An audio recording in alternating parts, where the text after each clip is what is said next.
8 number প্ৰশ্নত কৈছে দুটা নলী এ আৰু বি এ এটা খালী চৌবাচ্চা পুৰাবলৈ সময় লাগে 24 মিনিট আৰু 32 মিনিট। আকৌ চি নলীয়ে পুৰাব পাৰে 16 মিনিটত। গোটেই নলীকেইটা খুলি দিলে কিমান সময়ত খালী কৰিব পাৰিব?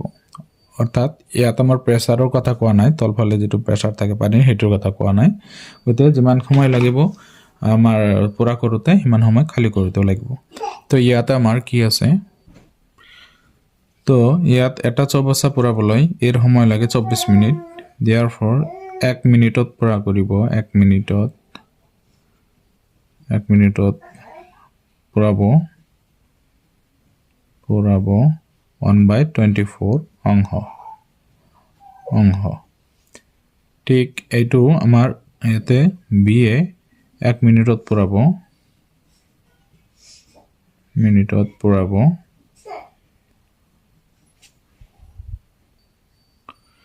তো চিও 1 মিনিটত পুৰাব 1/16 অংশ, এইটো 1/32 অংশ, ইয়াত 24 অংশ।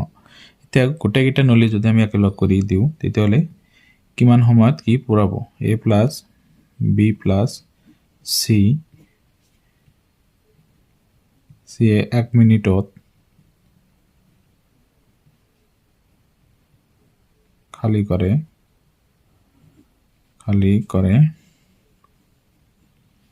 তেতিয়াহ'লে গোটেইকেইটা যোগ কৰিব লাগিব 1/24 প্লাছ 1/32 প্লাছ 1/16 ইমান অংশ। এতিয়া ইয়াত লসাগু ল'ব লাগিব। তো 24 32 আৰু 16, ইয়াত 2 দিলে 12 16 8, 2 দিলে 6 8 4, 2 দিলে 3 4 2, আকৌ 2 দিলে 3 ভিতৰত নাযায় 2 1। এতিয়া এইকেইটা পূৰণ কৰিব লাগিব। 2 2 4 4 4 16 16 2 32 3 32 96। তো ইয়াত লসাগু হ'ব 96। এতিয়া এইটো হৰণ যাব কিমান বাৰ? 4 বাৰ যাব, এইটো 4 32 3 বাৰ যাব, 16 কিমান বাৰ যাব? 16 যাব আমাৰ 3 6 বাৰ।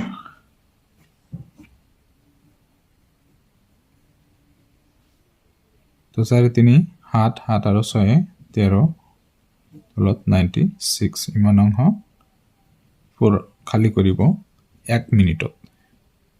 এতিয়া কথা হ'ল যে সম্পূৰ্ণ খালী কৰিবলৈ কিমান সময় লাগিব? therefore সম্পূৰ্ণ খালী কৰিবলৈ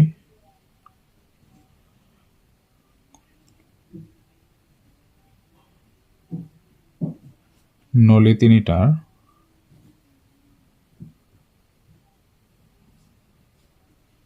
সময় লাগে। তো এইটো উল্টি যাব 96/13 হ'ব।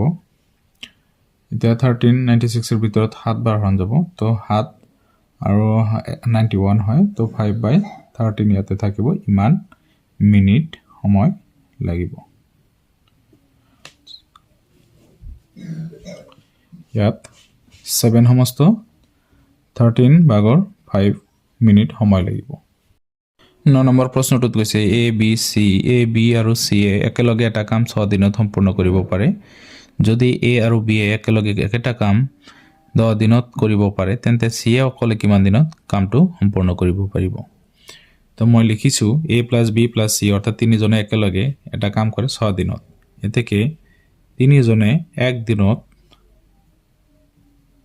কাম কৰে 1/6 অংশ। এ আৰু বি এ একেলগে কামটো কৰে 10 দিনত, থেকে এ আৰু বি এ 1 দিনত কামটো কৰে 1/10 অংশ। এতিয়া ইয়াত এতেকে চি এ অকলে 1 দিনত কামটো কৰে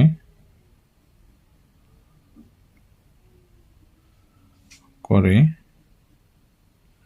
তেতিয়াহ'লে ইয়াত a প্লাছ b প্লাছ চিৰ পৰা আমি যদি মাইনাছ কৰোঁ a প্লাছ b তেতিয়াহ'লে চিৰখিনি থাকি যাব একদিনত যিখিনি কাম কৰিব তো a প্লাছ b প্লাছ চিৰ একদিনৰ কাম আছিলে 1/6 অংশ আৰু a প্লাছ b আছিলে 1/10 অংশ ইয়াত লসাগু হ'ব 30 ইয়াত 5 বাৰ হৰণ যাব এইটো 3 বাৰ যাব ইয়াত যদি আমি মাইনাছ কৰোঁ 2/30 পাম তো 2 এৰে কাটিলে 1/15 হ'ব তো 1/15 হ'লে এতিয়া আমি কি কৰিম এইটো একদিনত কৰিলে 1/15 অংশ এতেকে সম্পূৰ্ণ কাম কৰিবলৈ সময় লাগে তো এইটো উল্টি যাব অৰ্থাৎ 15 দিন হ'ব 15 দিনত এই কামটো 10 নম্বৰ প্ৰশ্নত কৈছে এটা চৌবাচ্চা নলী এ পূৰ্ণ কৰে 6 ঘণ্টাত আৰু একেটা চৌবাচ্চা নলী বি এ পূৰ্ণ কৰে 10 ঘণ্টাত 3 ঘণ্টা দুই একেলগে পানী ভৰাবলৈ দি বি নলীটো বন্ধ কৰি দিয়া হ'ল চৌবাচ্চাটো বাকী অংশ পানী ভৰাবলৈ পূৰ্ণ কৰিবলৈ এ নলীৰ কিমান সময় লাগিব ইয়াত আমি লিখিছোঁ এটা চৌবাচ্চাটো পুৰাবলৈ এৰ সময় লাগে 6 ঘণ্টা এতেকে 1 ঘণ্টাত পুৰাব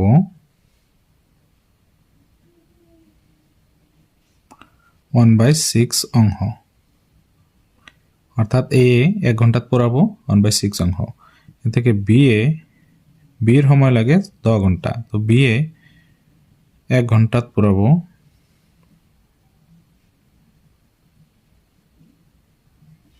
1/10 অংশ এটা দুইও একেলগে 1 ঘন্টাত কিমান পুরাবো এতে দুইও একেলগে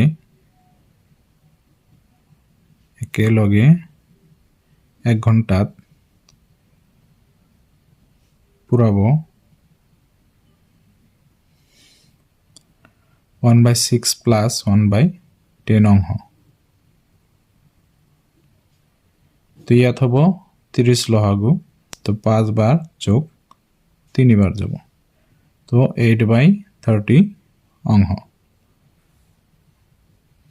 তো ইয়াত আমি 2 এৰে কাটিব পাৰি তো 4/15 অংশ পুরায় 1 ঘন্টা 2 একেলগে তা বাকি অংশ কিমান থাকিব ইহত যদি 2 একেলগে 1 ঘন্টাত ইমানখিনি পুৰাব পাৰে এতেকে 2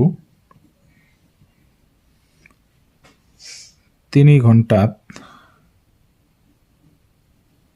পুরাব 4/15 into 3 তো ইয়াত 5 বার হরণ যাব তো 4/5 অংশ ইহতে 3 ঘন্টাত পুরাব এতিয়া বাকি থকা চৌবাচ্চাৰ অংশ তো এটা চৌবাচ্চা তাৰ পৰা ইমানখিনি ভৰোৱা হৈছে বাকি থাকিব 1 পৰা এখিনি মাইনাস কৰিলে তো কিমান থাকিব 1/5 অংশ থাকিব এতিয়া এইখিনি পুৰাবলৈ অকল এ নলীটোৰ কিমান সময় লাগিব অৰ্থাৎ বি নলী আৰু এ নলী দুয়োটাই একেলগে কামখিনি কৰিছিল এতিয়া বি নলীটো বন্ধ কৰি দিয়া হৈছে এ নলীটোৰ কিমান সময় লাগিব এতেকে আমাৰ এ নলীৰ 1 ঘন্টাত কিমান পুৰাইছিলে এটো আমাৰ আছে এতেকে এ নলীৰ চৌবাচ্চা পুৰাবলৈ সময় লাগে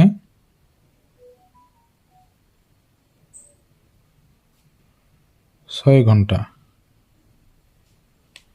তেতিয়াহ'লে 6 ঘন্টা লাগিছে যে আমি আগত পাইছোঁ তো এই নলীটোৰ 1/5 অংশ চৌবাচ্চাটোৰ 1/5 অংশ